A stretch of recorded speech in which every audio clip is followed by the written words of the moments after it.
नमस्कार साथियों। आज आपके लिए जो विषय लेकर आए हैं वो नेशनल लिवस्टॉक मिशन एनएलएम से संबंधित लेकर आए हैं।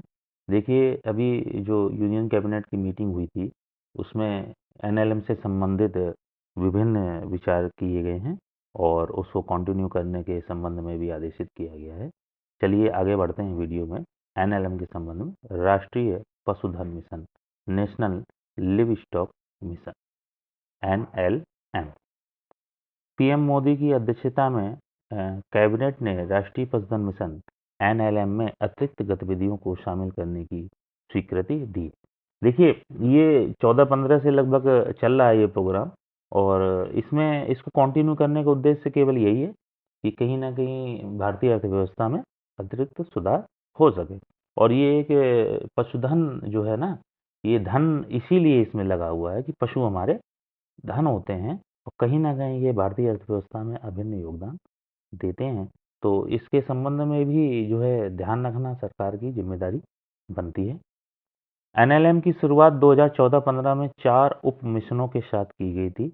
पुनर्गठित एनएलएम 10 गतिविधियों के साथ काम करता है। देखिए, 10 गतिविधियाँ इसमें ऐड करी गई हैं और इसका लक्ष्य उद्यमता विकास, चारा और पशु आहार विकास, अनुसंधान और नवाचार तथा पशुधन बीमा को बढ़ावा देना है। ये बहुत पशुधन बीमा ये बहुत महत्वपूर्ण योजना है। चलिए आगे बढ़ते हैं और इस वीडियो को बहुत ध्यान से देखें। अभी तक जितने भी वीडियो आपको डाले हैं ये सारे वीडियोस जो है ना, कॉम्पिटिटिव एग्जाम के लिए बहुत उपयोगी रहते हैं। उनसे संबंधित प्रश्नों का भंडार रहता है। जितने भी हायर लेवल के एजुकेशनल एग्जाम होंगे, कॉम्पिटिटिव एग्जाम होंगे, तो इन वीडियोस को बहुत ध्यान से देखें और कोशिश करते हैं आपके लिए जल्दी से जल्दी वीडियो पूरी डिटेल के साथ लाएं। रैपिड पॉइंट जो होते हैं ना, वो छोटे एग्जाम के लिए उपयोगी होते हैं, लेकिन यदि आपको बड़े एग्जाम में जाना है तो आपको उस विषय वस्तु की पूरी गहराई की जानकारी होनी चाहिए। और हमारा उद्देश्य यही है कि आप जब उसकी गहराई समझ जाएंगे तो कहीं ना कहीं उससे संबंधित किसी भी बिंदु पर आप अपनी व्याख्या प्रस्तुतिकरण देने के लिए तैयार हैं।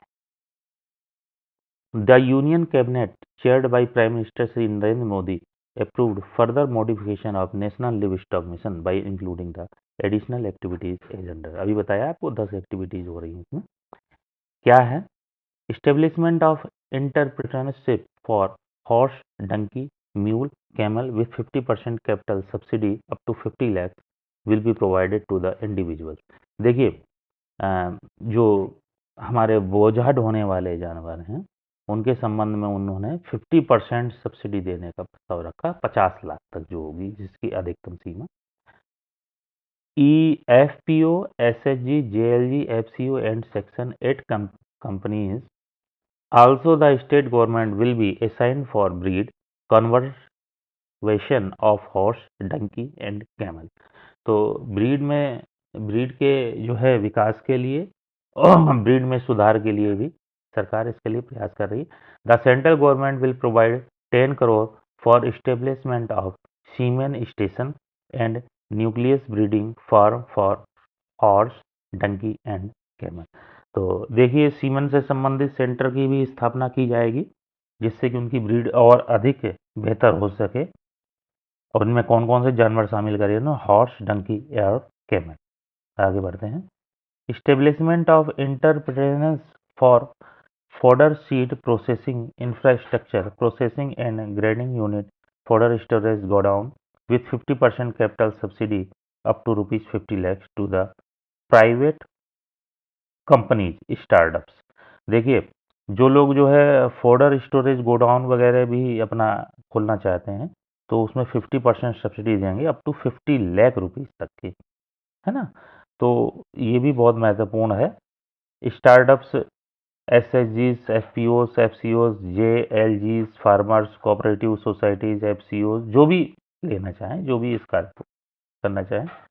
Section 8 companies establishment of infrastructure like construction of building, receiving shed, drawing platform, machinery etcetera, including the, इन सभी चीज़ों के लिए जो भी व्यवस्था करना चाहें, शेड की व्यवस्था है, ड्राइंग प्लेटफॉर्म की व्यवस्था, मशीनरी है, इसे 50 लाख तक की सब्सिडी सरकार देगी। Including the grading plants as well as seed storage godown, seed storage godown के लिए। The remaining cost of the project needs to be arranged by the beneficiary through bank finance और self funding. आपको 50 लाख तक की व्यवस्था कर दी उन्होंने, 50 लाख की व्यवस्था कर दी। उसके बाद भी यदि आपकी रिक्वायरमेंट है अपने प्लांट से संबंधित, तो वो आपको खुद करनी पड़ेगी या बैंक लोन से करनी पड़ेगी। कुल मिलाकर उसकी व्यवस्था आपको स्वयं करनी पड़ेगी, जिसका पेमेंट आपको चाहे किस्तों में, यदि बैंक से लेते हैं तो किस्तों में वो आपको चुकाना पड़ेगा। 50 लाख तक मैक्सिमम सरकार उसके लिए आपको सब्सिडी देगी। For increasing the fodder cultivation areas, the state government will be assigned for fodder cultivation in the non-forest land, vast land, rangeland, non-arable as well as forest land, non-forest, wasteland, rangeland, non-arable land, and fodder production from forest land. As well as in the degraded forest land, there will be increase the fodder availability in the country. देखिए, increasing the fodder cultivation, fodder cultivation के लिए assign करेगी fodder cultivation को, और कौन सी, non forest land के लिए, vast land जो है वहां पर वो प्राथमिकता देंगे।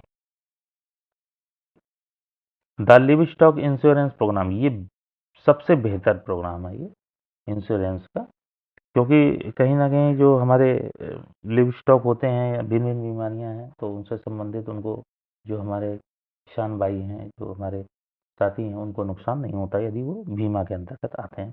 The lifestyle insurance program has been simplified, इसे और सरल कर दिया गया। The beneficiary share of the premium for the farmers has been reduced and it will be 15% as against the current beneficiary share of, लीजिए 50%, इसे कम कर दिया गया जो प्रीमियम है।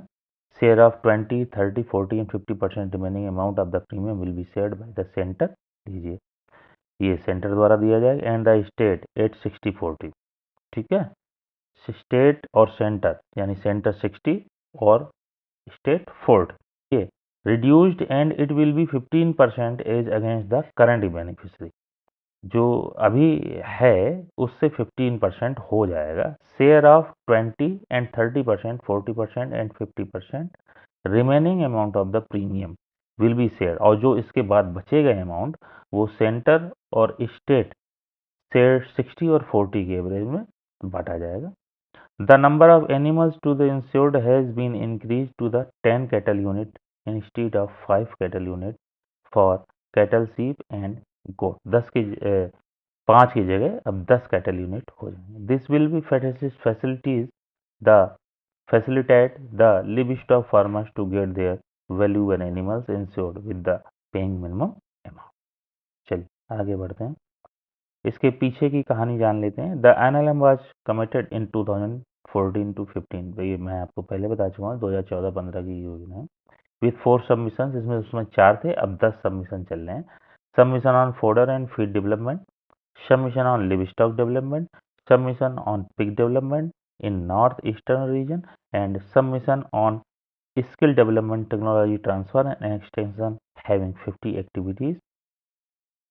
The scheme was aligned during 21-22 and was approved by CCEA in July 2021 under development program with an outlay of rupees 2300 crore. The present realigned LNM is having 3 submissions। देखिए कौन कौन से 3 सबमिशंस हैं।